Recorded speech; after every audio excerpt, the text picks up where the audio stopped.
de viva voz Julián Atilano, lo conocen bien, sociólogo, politólogo, un gran analista. Te habla Jorge Armando Rocha. Julián, como siempre, muchas gracias por la confianza. Muy buenas tardes.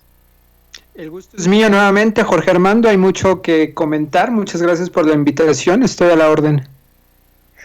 Así es, mucho que comentar. Algunos elementos pongo en la mesa.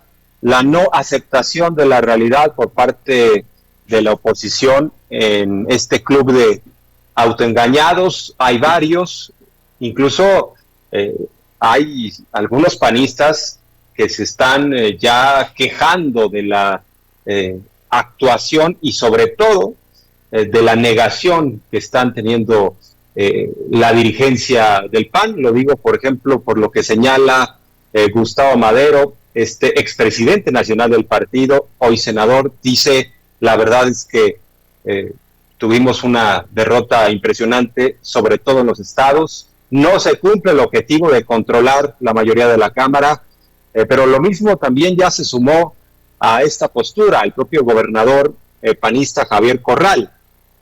Aún así, no aceptan algunos y se están aferrando a lo único que pueden cantar como una victoria, porque se tiene que reconocer las cosas como son. En la Ciudad de México hubo un avance, desde mi punto de vista será un avance temporal, atípico, que se explica mucho por circunstancias muy focalizadas.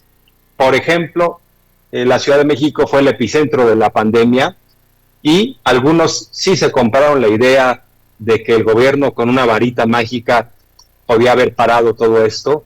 Se compraron esta idea de algunos propagandistas que decían que, bueno, pues era un asunto que se le podía haber puesto un muro al virus, ¿no? Como si a Estados Unidos no lo hubiera afectado tanto como a nosotros o a Europa. Pero insisto que pues ahí están los resultados. Si lo hacemos el análisis en términos del avance territorial de Morena es muy, muy importante. Si hacemos el análisis respecto a otros presidentes en elecciones intermedias, pues el presidente sale bastante bien librado. ¿Qué destacarías, estimado Julián? Mira, destacaría varios puntos, no quisiera repetir. Me parece que en el balance es un triunfo importantísimo y muy relevante para la 4T, el hecho de que haya ganado 11 gubernaturas, incluso días antes de la jornada electoral. Aquí en tu programa varias veces que comentamos en un escenario optimista decíamos que 9, que 10 gubernaturas, se ganaron 11.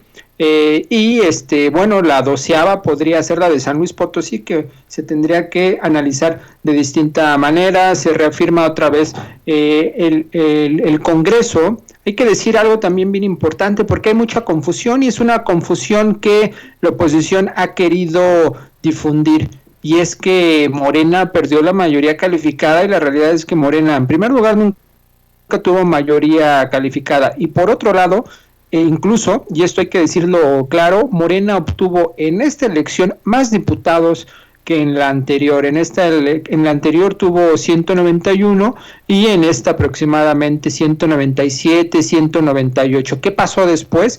En los acuerdos dentro del Congreso, algunos legisladores de otros partidos como del PES, por ejemplo, renunciaron y se pasaron a la bancada de Morena. Entonces, en todas las dimensiones sí hubo un avance. Está el tema de la Ciudad de México, como bien dices, eso hay que analizarlo con lupa, porque evidentemente ha quedado claro que sí hay un voto relacionado con las clases sociales, con el ingreso. Principalmente se han difundido algunos mapas, los más precisos muestran que en aquellos distritos donde el ingreso es más alto, se votó por la oposición, por el PRIAN, pero sobre todo, y esto es interesante, hubo mucha participación de estos sectores altos, y esto hay que analizarlo. Me parece que es correcto el diagnóstico que hace el presidente, que hizo el lunes en su mañanera, y es que estos sectores consumen información, yo diría programas basura,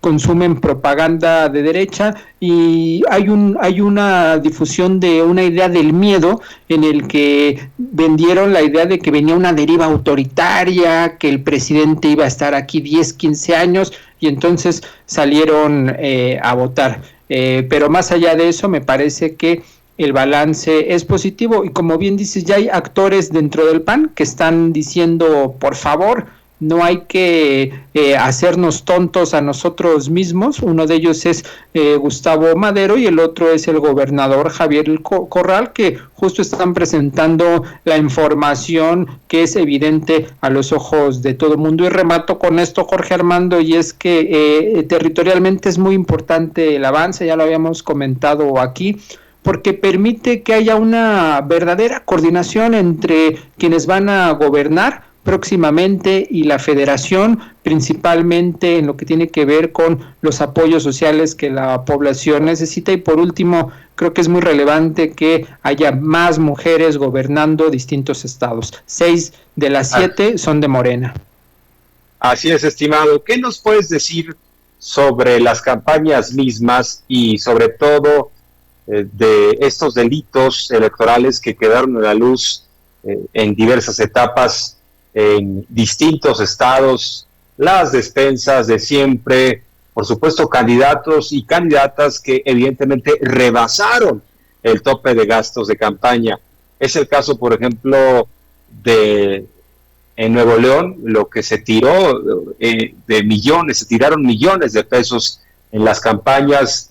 Formalmente Samuel García es de los que más gastó, este candidato ganador, pero todo esto te lo voy preguntando porque tiene que derivar en las investigaciones, en la fiscalización, y en su caso preguntaríamos quién va a pagar los platos rotos de todas estas estrategias que ya están tipificadas como un delito grave, que al final se cometieron, y qué va a pasar con el árbitro, el INE, y en su caso, ¿qué va a pasar con la FGR? ¿Va a dejar pasar estas patadas, estas faltas que observamos durante las campañas?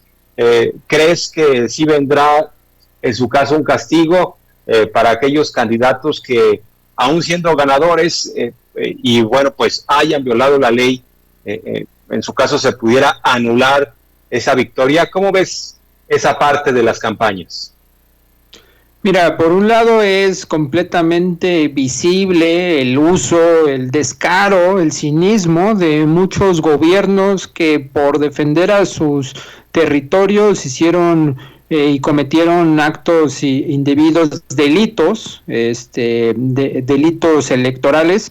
Tú lo documentaste muy bien en distintos momentos. En Jalisco, por ejemplo, Enrique Alfaro regaló hasta lo que no, hubo mucho dinero. En mismo Nuevo León, Samuel García también destinó mucho dinero, eso está ahí claro. Por ejemplo, en la UNAM, en el PUETS, en el Programa Universitario de Estudios sobre Democracia, Justicia y Sociedad, donde soy integrante, documentamos este fin de semana, hicimos observación electoral, y mira, por ejemplo, hay 89 reportes de delitos electorales o irregularidades en contra del PRI, en primer lugar. En segundo, el PAN con 82, y me parece que esto nos habla de que esa idea de la normalidad democrática que estaban señalando muchos analistas, incluso el mismo INE, que salió Lorenzo Córdoba a decir que había sido una elección muy limpia, pues habría que matizarla. Y en ese sentido yo vislumbro que no va a haber, al menos de la autoridad electoral, ninguna persecución, ninguna al menos interés de tratar de hacer estas revisiones, porque prácticamente no les interesa, porque vimos que en toda la elección Lorenzo Córdoba y Ciro Murayama participaron del lado de la oposición, hay que decirlo porque así fue, y entonces pues no se va a revisar a sí misma. Sin embargo, pues bueno, está la Fiscalía Especializada en Delitos Electorales, que es quien tendría que analizar estos casos, porque hay varias carpetas abiertas. Mismo Samuel García se le investiga, Adrián de la Garza también se le está investigando, y faltaría ver ¿qué sucede? Yo digo que es complicado políticamente porque en el caso de Samuel García ganó con una diferencia importante contra el segundo lugar y entonces eso genera cierta legitimidad a nivel local que hace que cualquier intento legal por parte, en este caso de la Fiscalía, se vea como golpeteo político. El reto es entonces intimidado la diferencia y señalar que se cometieron delitos electorales y que muy posiblemente esa diferencia entre el primero y el segundo lugar pues justamente se debió a delitos electorales y reparto de dinero en sus distintas expresiones.